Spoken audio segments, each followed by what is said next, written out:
రేవంత్ రెడ్డి పరిపాలన విధానం మీకు ఎట్లా అనిపిస్తుంది? కొన్ని పూర్తి కాలేదు. పూర్తయితే కరెక్ట్ చేసినట్టు. సంవత్సరం అయింది. రుణమాఫీ పూర్తి చేయలేదు. రుణమాఫీ పూర్తి కాలేదు. 2 లక్షల రుణాలు అట్లే ఉన్నాయి. ఉచిత బస్సు గీస్తుండు కదా, వీటి వల్ల యూజ్ ఉందంటారా? ఉచిత బస్సు ఏముందమ్మా, అది మొగలకు చాలా ఇబ్బంది అవుతుంది ఉచిత బస్సు. అంటే మరి ఇంతకు ముందు కేసీఆర్ గవర్నమెంట్ లో ఉచిత బస్సు ఇవేమి లేవు కదా మరి. ఛార్జీలు ఎక్కువ.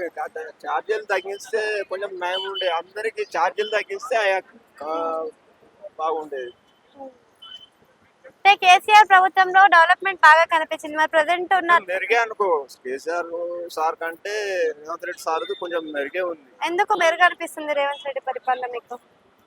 రైతులకు జర ఈ సన్నవారికి 500 బోనస్, మళ్ళా రైతు బంధు కొంచెం పెంచిండు.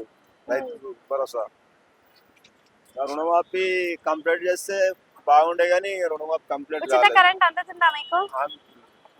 ఉచిత కరెంటు మేలే ఉంది.